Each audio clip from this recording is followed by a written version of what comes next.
अमरनाथ यात्रा बहाल हो गई है। नूनवन बेस कैंप पहलगाम से यात्रियों को मुकद्दस गुफा जाने की इजाजत मिल गई है। गुज़िश्ता 2 रोज से यात्रा को रोक दिया गया था। बादल फटने के वाक़े के बाद यात्रा को रोक दिया गया था। हादसे में 17 अफराद हलाक हो चुके हैं। इस ताल्लुक से लगातार हम आपको अपडेट दे रहे हैं।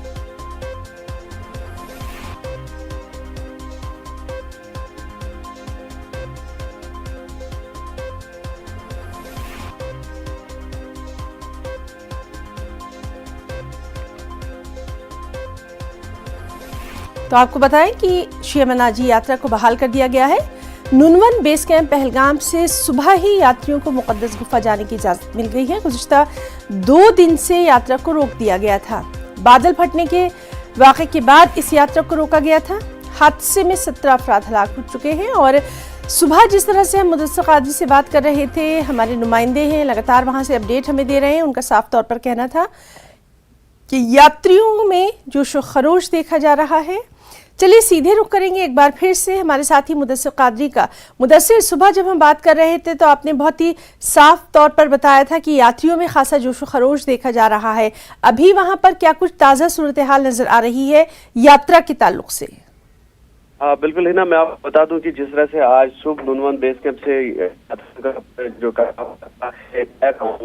हो गया और उसके बाद जो है उनका जो है जारी है ये सफर। और बेस कैंप अभी जो है वहां से जितनी यात्रियों को निकलना था, हजारों की तादाद पर मुश्तमिल ये जत्था था, तो वो यहाँ से निकल गया, रवाना हो गया और वो अभी पेशकदमी कर रहा है मुकद्दस गुफा की जानिब। और इस बीच खबर ये आ रही है कि जो पंचतरनी के करीब है, आर्जी तौर पर फिलहाल यात्रियों को रोका गया है जो वहां पर मौजूद थे यात्री।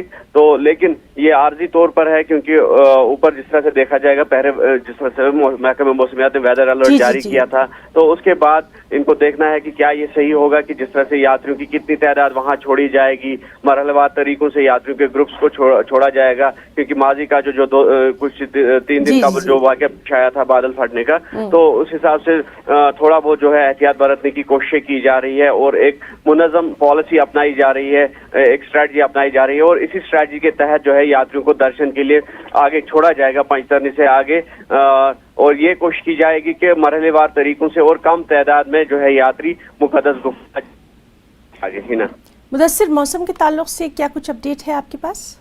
देखिए, जिस तरह से प्लेन एरियाज की अगर हम बात करेंगे, जिस तरह से पहलगाम में अभी मौसम जो है सुबह के वक्त जो है ओवर आलूद था, लेकिन अभी आहिस्ता आहिस्ता मौसम साफ हो रहा है। और इसी तरह से जो हायर ऑल्टीट्यूड्स हैं वहां पर जो है अभी भी आसमान जो है ओवर आलूद है। और इस बीच जो है महकमा मौसमियात ने पेशगोई की है कि स्कैटर्ड रेनफॉल हो सकती है और बाद में जो वेदर है वो क्लियर हो सकता है, लेकिन एहतियात बरतने की काफी जरूरत है। जिस तरह से वो बादल फटने का वाक़या तो एहतियात बरतने की जरूरत है और इस ताल्लुक से लगातार हमारी नजर भी वहाँ की हालात पर बनी हुई है। मुदस्सिर, बहुत बहुत शुक्रिया आपका तमाम तर तफसीलात के लिए। और अमरनाथ यात्रा से जुड़ी एक बड़ी खबर नाज़रीन आपको दे दें। आंध्र प्रदेश के 37 यात्री लापता बताए जा रहे हैं। दरअसल इन 37 यात्रियों के रिश्तेदारों ने सरकारी हुकाम से राब्ता किया, तब ये अहम खबर रोशनी में आई है। आंध्र प्रदेश के 37 यात्री जो कि अमरनाथ यात्रा पर गए थे वो लापता बताए जा रहे हैं। इन यात्रियों के रिश्तेदारों ने सरकारी हुकाम से जब राब्ता किया तब ये खबर रोशनी में आई। तो अमरनाथ यात्रा से जुड़ी बड़ी खबर है ये, जिसमें आंध्रा के 37 यात्री लापता बताए जा रहे हैं। इन यात्रियों के जो रिश्तेदार हैं उन्होंने सरकारी हुकाम से जब राब्ता किया तब ये खबर रोशनी में आई। ज़हूर रिजवी हमारे साथ मौजूद है। ज़हूर, आपसे जानना चाहेंगे, आंध्र प्रदेश के तकरीबन 37 यात्री लापता बताए जा रहे हैं, क्या कुछ है इसकी तफसीलात? जी हिना, मैं आपको बताऊं कि ये खबर एजेंसी जो है इसके मुताबिक अमरावती से रिपोर्ट की है। कुछ रिश्तेदारों ने जो आंध्र प्रदेश के रहने वाले हैं, इन्होंने कहा है कि कोई 37 लोग जो हैं अभी भी इनके जो है लापता बताए जा रहे हैं। और चूंकि 84 जो अफराद हैं, 84 अफराद जो हैं वो सेफ हैं, लेकिन कुल मिलाकर क्योंकि पहले भी है ना हमने ये रिपोर्ट किया था पहले दिन से कि तकरीबन 30 से 40 लोग जो है वो मिसिंग है। वो पहले दिन से ही हम खबर चला रहे हैं क्योंकि जिस तरह से वहाँ पे बादल फटा और उसके बाद जो फ्लैश फ्लड्स आए, उसके बाद जो भी कैंटेज वगैरह वहां से पानी के तेज बहाव की वजह से जो है वो बह गए, उसकी जद में आ गए, तो ऑब्वियसली काफी नुकसान हुआ वहां पे। और अभी तक जो चूंकि ट्रेस किया जा रहा है मिसिंग अफराद को, और जो लोग सामने आ रहे हैं उनके जो नाम लिखवा रहे हैं, तो वो लोग जो हैं वो उनको ढूंढने की कोशिश की जा रही है। तो कल जो है ये इतला हमें मौसूल हुई कि कोई 37 लोग जो हैं आंध्र प्रदेश से वो अभी भी मिसिंग हैं। उनके रिश्तेदारों ने जो है रिपोर्ट लिखवाई है, और यहाँ के जो एडिशनल कमिश्नर हैं उनके दफ्तर में राब्ता कायम किया है कि उनके कुछ लोग जो है वो मिसिंग है, उनको ढूंढ निकालने की कोशिश की जाए। तो कई लोग जो है वो सेफ हैं, लेकिन कुल मिलाकर अभी जो सबसे बड़ी जो ब्रेकिंग है या जो खबर सामने आई है वो ये है कि कोई 37 लोग जो हैं, 37 पिलग्रिम्स जो है वो अभी भी मिसिंग है। उसके अलावा और भी कुछ हो सकते हैं, क्योंकि ये तो कुछ ऐसे लोग हैं, कुछ ऐसे अफराद हैं, कुछ ऐसे यात्री हैं जिनने जिनके रिश्तेदारों ने नाम लिखवाए हैं, लेकिन कुल मिलाकर अभी भी ऑपरेशन जारी है। क्योंकि मुदस्सिर ने भी अभी बताया कि पहलगाम के रास्ते जो है वो यात्रा जो है वो शुरू कर दी गई है और रिज्यूम की गई है, लेकिन कुल मिलाकर यात्रा जी बिल्कुल ज़हूर, तो इस अहम खबर पर लगातार नजर बनी हुई है। बहुत बहुत शुक्रिया आपका तमाम तर तफसीलात के लिए।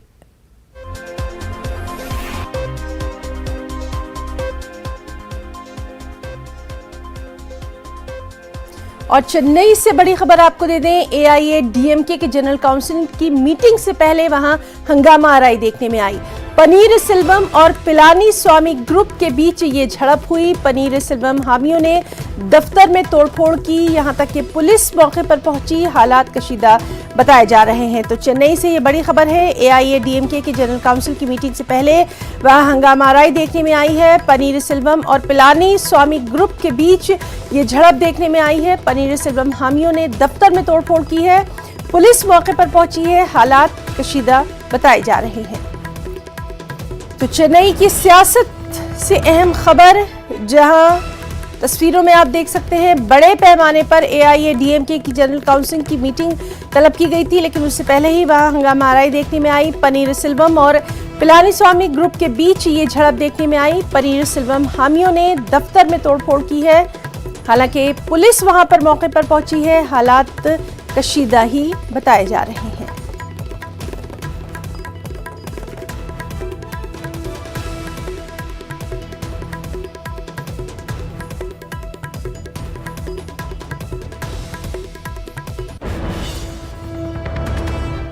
और अब महाराष्ट्र की सियासी उठापटक और खींचतान पर आज पर्दा गिर सकता है। सुप्रीम कोर्ट आज उद्धव ठाकरे ग्रुप की अर्जियों पर समाअत करेगा। उद्धव ठाकरे ग्रुप की जानिब से सुप्रीम कोर्ट पे 2 अर्जियां दाखिल की गई हैं। पहली अर्जी बागियों को नाअहल करार देने, जबकि दूसरी अर्जी गवर्नर के जरिए हुकूमत साजी के लिए शिंदे और बीजेपी को दावत देने और 3 और 4 जुलाई को असेंबली की कार्रवाई से मुताल्लिक है। 3 और 4 जुलाई को स्पीकर के चुनाव के दौरान बीजेपी के उम्मीदवार की हिमायत एकनाथ शिंदे ग्रुप ने की थी। सीधे रुख करेंगे दिल्ली का, हमारे साथ मौजूद हैं हमारे साथी सुशील पांडे। सुशील, आपसे जानना चाहेंगे, सुप्रीम कोर्ट में आज उद्धव ठाकरे ग्रुप की अर्जियों पर सुनवाई होना है, बेहद अहम इसको महाराष्ट्र की पॉलिटिक्स के लिए समझा जा रहा है, तफसीलात आपसे चाहेंगे। जी बिल्कुल, देखिए साफ तौर से अगर उद्धव ग्रुप की बात करें तो उनके यहाँ से भी सुप्रीम कोर्ट में हलफनामा दाखिल हो गया है। वही जो नई सरकार बनी है एकनाथ शिंदे की, जिसमें वो मुख्यमंत्री हैं, उनकी तरफ से भी एक काउंटर एफिडेविट फाइल किया गया है सुप्रीम कोर्ट में। हालांकि राहुल नार्वेकर की तरफ से सुप्रीम कोर्ट में एक एफिडेविट दाखिल किया गया है, जिसमें ये कहा गया है कि चूंकि 3 जुलाई को नए स्पीकर का चुनाव चुन लिया गया है, लिहाजा अब जो अयोग्यता का मामला है वो फिलहाल नए स्पीकर के द्वारा ही तय किया जाएगा। यानी कि जो इससे पहले उद्धव ठाकरे गुट की तरफ से अयोग्यता का मामला सुप्रीम कोर्ट में पेंडिंग था, उस याचिका पर सुनवाई करने का कोई औचित्य नहीं है। लिहाजा उन तमाम याचिकाओं को अब फिलहाल खारिज किया जाए। बहरहाल सुप्रीम कोर्ट ने 11 जुलाई की तारीख मुकर्रर की थी सुनवाई के लिए, लेकिन आज सुप्रीम कोर्ट की वेबसाइट के मुताबिक महाराष्ट्र के तमाम जो मैटर्स हैं वो लिस्टेड नहीं है। जानकारी ये भी है कि उनके जो वकील हैं, उद्धव गुट के वकील कपिल लगता है कि आज चीफ जस्टिस की बेंच में इस पूरे मामले की सुनवाई की बात करें और जल्द से जल्द इस मामले को लगाने की बात करें, लेकिन तमाम पक्षकारों की तरफ से सुप्रीम कोर्ट में हलफनामा दाखिल करके ये जरूर कहा गया है कि जो अयोग्यता का मामला है अब वो फिलहाल नए स्पीकर के द्वारा ही तय किया जाएगा, लिहाजा पुरानी जो याचिकाएं सब दाखिल की गई हैं उन याचिका पर अब सुनवाई का कोई औचित्य नहीं। जी सुशील, बहुत बहुत शुक्रिया आपका तमाम तफसीलात के लिए। गोवा कांग्रेस में सब कुछ ठीक नहीं है। पार्टी ने इम्कानी टूट फूट और बगावत को दबाने के लिए जनरल सेक्रेटरी मुकुल वासनिक को गोवा भेजा है। जराये के मुताबिक कांग्रेस के 11 में से कम 5 अरकान असेंबली अलग राह इख्तियार करने के दर पे हैं। दल बदल मुखालिफ कानून के इतलाक को टालने के लिए 8 अरकान असेंबली की तायद हासिल होनी जरूरी है, जो बाकियों के पास नहीं है। कांग्रेस ने मौजूदा हलचल के लिए बीजेपी को मोर्द इल्जाम ठहराया है।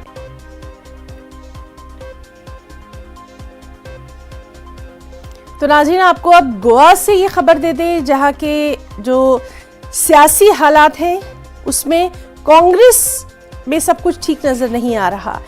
कांग्रेस पार्टी ने गोवा में इम्कानी टूट फूट और बगावत को दबाने के लिए पार्टी के जनरल सेक्रेटरी मुकुल वासनिक को गोवा रवाना कर दिया है और कांग्रेस के 11 में से कम 5 अरकान असेंबली अलग राह इख्तियार कर सकते हैं। हालांकि दल बदल मुखालिफ कानून के इतलाक को टालने के लिए 8 अरकान असेंबली की तायद हासिल होनी जरूरी है, जो बाकियों के पास नहीं है। सीधे रुख करेंगे दिल्ली का, हमारे साथ मौजूद है हमारे साथी रवि सिसोदिया। रवि, अब गोवा से कांग्रेस में टूट फूट की खबरें आ रही हैं, तफसीलात चाहेंगे। मुकुल वासनिक को रवाना किया गया है। बिल्कुल, देखिए कांग्रेस महासचिव मुकुल वासनिक करीब 9:30 बजे की फ्लाइट से गोवा जा रहे हैं और वहां पे जो प्रभारी हैं दिनेश गुंडू राव वहां पे मौजूद हैं। पहले बताया जा रहा था कि कल परसों जो बैठक बुलाई गई थी, उस बैठक में 11 में से 10 विधायक मौजूद थे, जिसमें से दिगंबर कामत जो कि कांग्रेस के वरिष्ठ नेता भी रहे हैं और वहां पूर्व मुख्यमंत्री भी रहे गोवा के, वो मौजूद नहीं थे। हालांकि कल जब उनसे बात हुई तो उन्होंने कहा था कि उनके घर में एक फंक्शन था, इस वजह से वो नहीं आ पाए थे। कल एक बयान दिया गया था प्रभारी की तरफ से और कहा गया था कि पार्टी तोड़ने की कोशिश की जा रही है और करीब 8 विधायक अगर जाते हैं तो उसमें दल बदल कानून नहीं लगता और अभी तक करीब 5 ऐसे विधायक हैं जो संपर्क में नहीं है, इनके ऊपर कार्रवाई के लिए अनुशंसा की है कि उनके ऊपर कार्रवाई की जाए, जिसमें सबसे बड़ा नाम माइकल लोबो का है, दिगंबर कामत जो कि चेहरा हुआ करते थे कांग्रेस का गोवा में। तो ऐसे में डैमेज कंट्रोल करने के लिए अब आला कमान की तरफ से कांग्रेस महासचिव जो कांग्रेस के वरिष्ठ नेता मुकुल वासनिक उनको गोवा भेजा गया है। लेकिन अभी के जो हालात उसको लेकर नाराजगी भी जताई जा रही थी, क्योंकि माइकल लोबो जो पहले बीजेपी में थे और चुनाव से पहले वो कांग्रेस का दामन उन्होंने थामा था। इस बात को लेकर कांग्रेस के अंदर काफी नाराजगी थी और यही वजह मानी जा रही थी कि इस वजह को लेकर उस नाराजगी को दूर करने के लिए दिगंबर कामत चाहते थे कि उनको सीएलपी का नेता बनाया जाए, लेकिन उनको सीएलपी का नेता नहीं। जिस तरह का बयान दिया गया था उसमें साफ तौर पर कहा गया था कि दिगंबर कामत और माइकल लोबो ये दोनों बीजेपी से मिले हुए और इन पर कार्रवाई की जाए। जी रवि, तो वहां के हालात पर भी जो सियासी हलचल है उस पर लगातार नजर बनी हुई है। बहुत बहुत शुक्रिया आपका तमाम तफसीलात के लिए। इसी के साथ वक्त एक छोटी सी ब्रेक।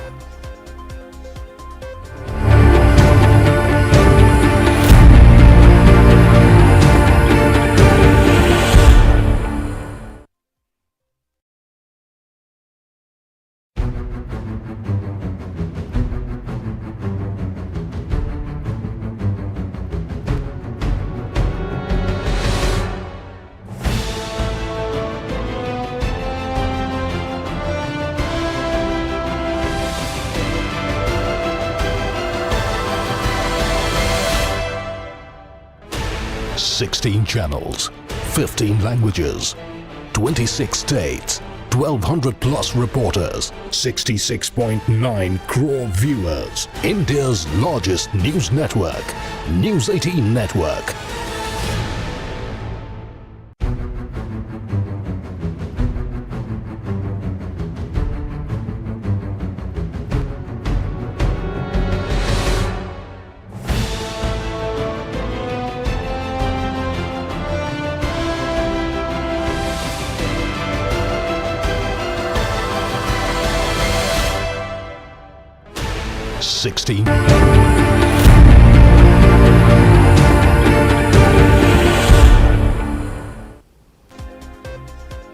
और आज की ताज़ा खबर में अब बात करेंगे बरसात की। जी हां, मुल्क के कई रियासतों में गुज़िश्ता कुछ दिनों से जारी बारिशों से आम जिंदगी सबसे ज्यादा मुतासिर नजर आ रही है। नाज़रीन, आपको बताएं कि महाराष्ट्र, केरल, हिमाचल प्रदेश, गुजरात, यहाँ तक कि तेलंगाना के कुछ इलाकों में वक्फे से मूसलाधार बारिश देखी जा रही है। तेलंगाना में बारिश के पेश नज़र हुकूमत ने कई अहम ऐलान किए हैं, जैसे कि तेलंगाना में आइंदा 3 दिन तक तालीमी इदारे बंद रहेंगे। गुजरात के अहमदाबाद में आज स्कूल और कॉलेज बंद रहेंगे। शदीद बारिश की वजह से ये अहम फैसले लिए गए। वहीं केरल के कई हिस्सों में शदीद बारिश की वजह से महकमा मौसमियात ने इतवार को रियासत के 4 अजला में दिन के लिए ऑरेंज अलर्ट जारी किया था। कई अजला के लिए रेड अलर्ट भी जारी किया गया था। तो बारिश के जो मुख्तलिफ हालात हैं तस्वीरों में आप देख सकते हैं। चाहे तेलंगाना हो, जहां 3 दिन के लिए अलर्ट जारी किया गया है, तालीमी इदारे आज, कल और परसों बंद ही रहेंगे। साथ ही साथ गुजरात में भी तालीमी इदारे बंद रहेंगे। इसी तरह से केरल से भी ये खबर है और कुछ ऐसे इलाके हैं जहां लगातार बारिश हो रही है, जिसकी वजह से आम जिंदगी दरहम बरहम नजर आ रही है। केरल में आप देख सकते हैं भारी बारिश और तेज हवाओं की वजह से आम जिंदगी मुतासिर नजर आ रही है। दूसरी ही जो तस्वीर है वो आपको हम तेलंगाना और आंध्र प्रदेश की दिखा रहे हैं, जहां पर लगातार 2-3 दिन से भारी बारिश हो रही है और अगले 3 दिनों के लिए ये बारिश की पेशकयासी जो है वो की गई है। लोगों से गैर ज़रूरी तौर पर घरों से बाहर ना निकलने की अपील की जा रही है, क्योंकि आप तस्वीरों में साफ तौर पर देख सकते हैं जो अहम राब्ता सड़कें हैं वो मुनक़ते हो गई हैं। लोगों के घरों में पानी जो है वो दाखिल हो चुका है। आम जिंदगी दरहम बरहम नज़र आ रही है और तेलंगाना में अगले 3 दिनों के लिए स्कूलों को बंद रखने का ही फैसला लिया गया है। लोगों से भी गैर ज़रूरी तौर पर घरों से बाहर न निकलने की तलकीन की गई है। इस तरह से तेलंगाना, आंध्र प्रदेश, केरल, गुजरात में भी तस्वीरों में आप देख सकते हैं बारिश से हालात अबतर ही नज़र आ रहे हैं। ख़ास तौर पर जो नशीबी इलाके हैं कहीं ना कहीं मूसलाधार बारिश की वजह से सबसे ज़्यादा मुतासिर नज़र आ रहे हैं।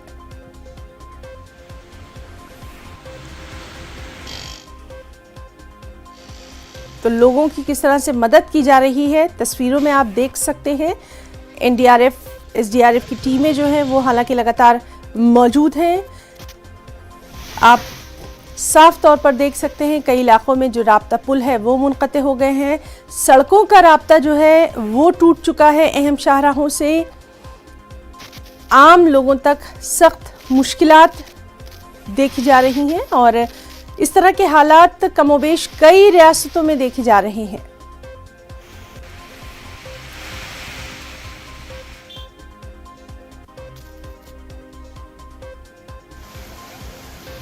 जो बल्दियाती महकमा है, जो म्यूनिसिपैलिटीज़ हैं मुख्तलिफ रियासतों की, वो चौकस नज़र आ रही हैं और लगातार ये अपील भी इंतज़ामिया की जानिब से की जा रही है कि गैर ज़रूरी तौर पर घरों से बाहर नहीं निकलना है, क्योंकि सड़कों की हालत अबतर है।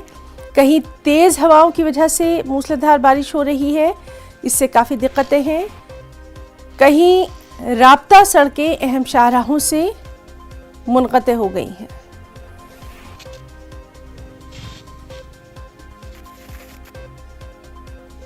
इस वक्त की अहम खबर आपको दे दें, ऑल्ट न्यूज़ के को फाउंडर मोहम्मद जुबैर की पेशी आज है। लखीमपुर की अदालत में आज पेशी होना है। थाना मोहम्मदी में दर्ज मुकदमे की समाअत होना है। अहम बात यह है कि वीडियो कॉन्फ्रेंसिंग के जरिए ये पेशी हो सकती है। तो ऑल्ट न्यूज़ के को फाउंडर मोहम्मद जुबैर की पेशी आज लखीमपुर की अदालत में होना है। थाना मोहम्मदी में दर्ज मुकदमे की आज समाअत होना है। वीडियो कॉन्फ्रेंसिंग के जरिए ये पेशी हो सकती है।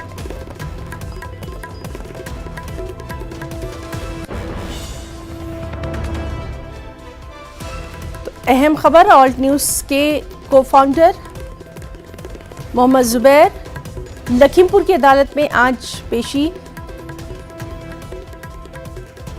है और थाना मोहम्मदी में दर्ज मुकदमे की यहां समाअत होनी है। सबसे अहम बात यह है कि वीडियो कॉन्फ्रेंसिंग के जरिए ये पेशी हो सकती है।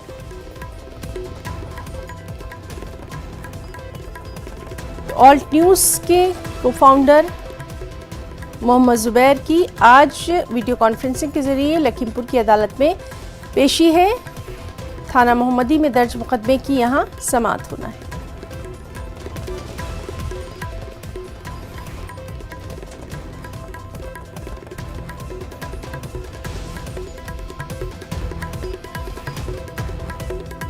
तो ये समाअत काफ़ी अहम समझी जा रही है। क्या कुछ इसमें निकल कर सामने आता है उस पर भी लगातार नज़र बनी हुई है।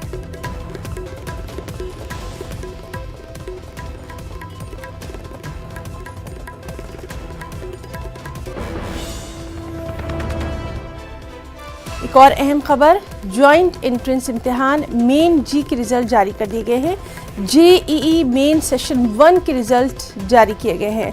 तो जेईई यानी जॉइंट एंट्रेंस एग्जामिनेशन में मेन के रिजल्ट जारी कर दिए गए हैं। सेशन 1 के ये रिजल्ट जारी किए गए हैं।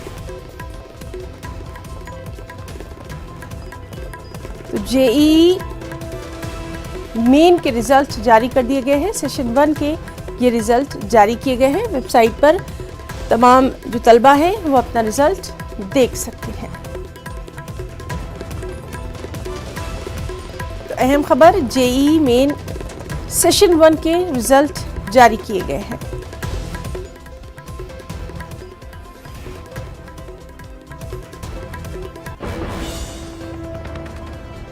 नाज़रीन, आपको कानपुर से बड़ी खबर दे दें। जी हाँ, यूपी के कानपुर से अहम खबर है। कानपुर आउटर के बलोहर में एक हादसा पेश आया है। कुएं में गिरने वाले मवेशियों को निकालने आए नौजवानों की मौत हो गई है। और हादसा कितना संगीन था इसका अंदाज़ा आप इस खबर से लगा सकते हैं कि एक के बाद एक 3 नौजवानों की मौके पर मौत हुई है।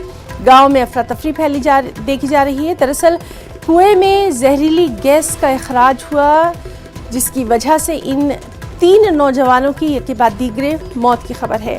तो कानपुर से ये बड़ी खबर है। कानपुर आउटर के यानी कानपुर देहात के बलोहर में हादसा पेश आया। कुएं में गिरने वाले मवेशियों को निकालने पहुंचे नौजवानों की मौत की खबर है। और एक के बाद एक 3 नौजवानों की मौके पर मौत हुई है। दरअसल कुएं में जहरीली गैस का इखराज हो रहा था, जिसकी वजह से ये मौतें फिलहाल देखी जा रही हैं। पूरे मामले को लेकर गांव में अफरा तफरी देखी जा रही है।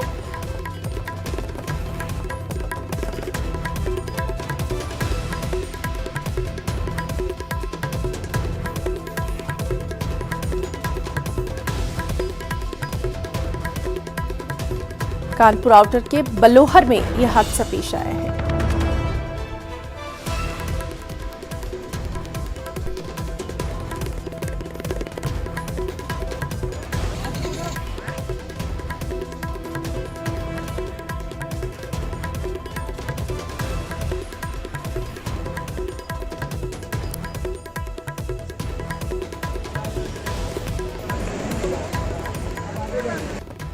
बिल्लौर थाना क्षेत्र के गौरी गांव में एक कुएं में एक बछड़ा गिरने के बाद जो है उसको निकालने की एवज़ में कुछ लोग घुसे थे।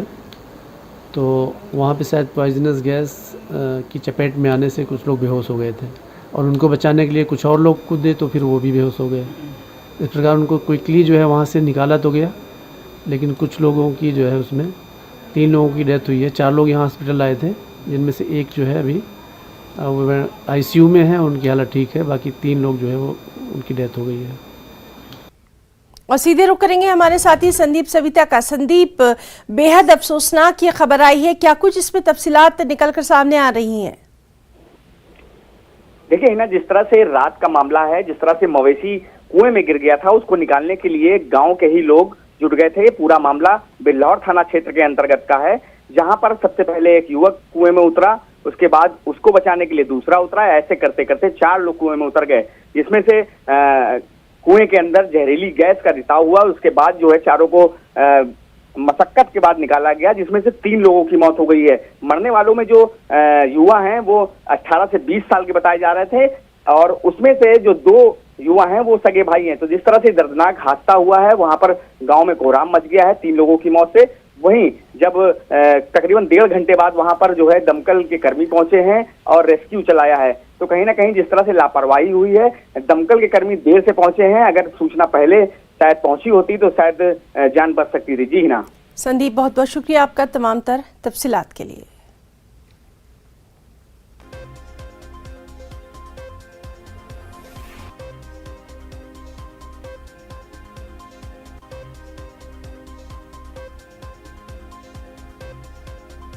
खबरों में फिलहाल इतना ही। हमारी पूरी टीम को दें इजाजत। आदाब।